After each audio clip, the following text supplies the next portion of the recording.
বর্তমান সময়ে যারা বস্তায় আদা চাষ করছেন তারা খুবই চিন্তিত, কারণ বস্তা থেকে নতুন কুশি বের হওয়ার পরে গাছের পাতাগুলো একেবারে হলুদ হয়ে যাচ্ছে এবং লেদা পোকায় প্রচুর পরিমাণ আক্রমণ করছে, এবং কি পাতার এই যে বাদামি বাদামি যে একটা দাগ হচ্ছে, এটাই মূলত সবাইকে চিন্তিত করে ফেলছে।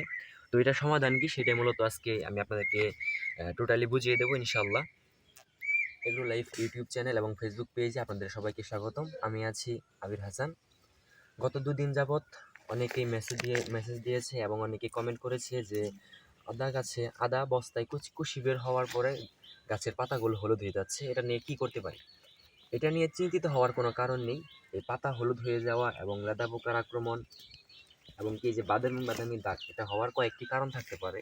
তার মধ্যে হচ্ছে নাইট্রোজেনের অভাব, এবং কি পানির অভাবও হতে পারে, এবং কি ছত্রাকের আক্রমণও হতে পারে। এর জন্য চিন্তিত হওয়ার কোনো কারণ নেই। এর সমাধান হচ্ছে, আমরা যদি আমাদের বস্তায় যদি পানির প্রয়োজন হয়, মানে সেচের প্রয়োজন হয়, তাহলে আমরা সেচ দেব।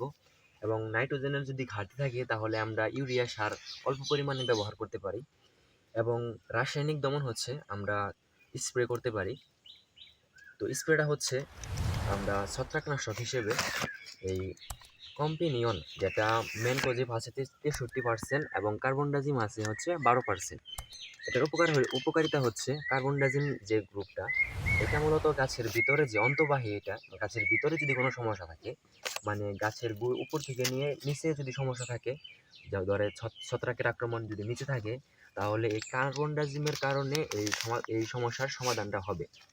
আর রয়েছে ম্যানকোজেব 63%, এটা গাছের উপরের সমস্যার সমাধান করবে।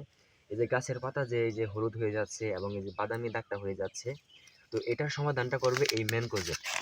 আমরা এই ক্যাম্পিনিয়ন আর হচ্ছে এটা আমরা নিয়মিত 10 দিন পর পর স্প্রে করব। এর সাথে আমরা লেদা পোকার জন্য আমরা দিতে পারি হচ্ছে পোকার ওষুধ হিসেবে আমরা দিতে পারি হচ্ছে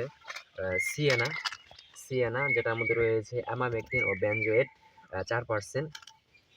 আর দিতে পারি হচ্ছে পোকার ওষুধ ইমিটাফ। এই দুটো আমরা একত্রে স্প্রে করতে পারি এই লেদা পোকার জন্য।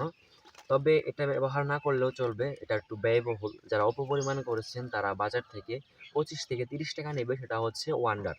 এই ওয়ান্ডারটা আর এই যে কম্পিনিয়ন, এই দুটো একত্রে করে নিয়মিত 10 দিন পর পর স্প্রে করবেন, ইনশাল্লাহ সমাধান পাবেন।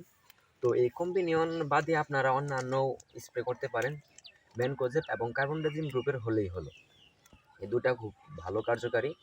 এই এই ছত্রাকনাশকগুলো আমরা কয়েকদিন, মানে 10 দিন পর পর নিয়মিত যদি স্প্রে করি, তাহলে আমাদের পরবর্তীতে অন্যান্য যে কুশিগুলো বের হবে সেগুলোর মধ্যে কোনো সমস্যা হবে না। তবে আমাদের এই অবস্থায় যেগুলোর মধ্যে আছে এগুলো রিকভার করা সম্ভব না। তবে এখান থেকে নতুন পাতা যেগুলো বের হবে, ওই নতুন পাতার মধ্যে ইনশাল্লাহ আশা করি এই সমস্যাটা আর হবে না। আশা করি বুঝতে পেরেছেন। ভিডিওটি যদি ভালো লাগে, গুরুত্বপূর্ণ মনে হয়, তাহলে অবশ্যই ভিডিওটি শেয়ার করবেন এবং লাইক কমেন্ট শেয়ার করবেন। এবং আমার চ্যানেল এবং পেজে যদি নতুন হয়ে থাকেন তাহলে অবশ্যই আমার পেজটি ফলো দিয়ে রাখবেন এবং ইউটিউব চ্যানেলটি সাবস্ক্রাইব করে পাশে থাকবেন।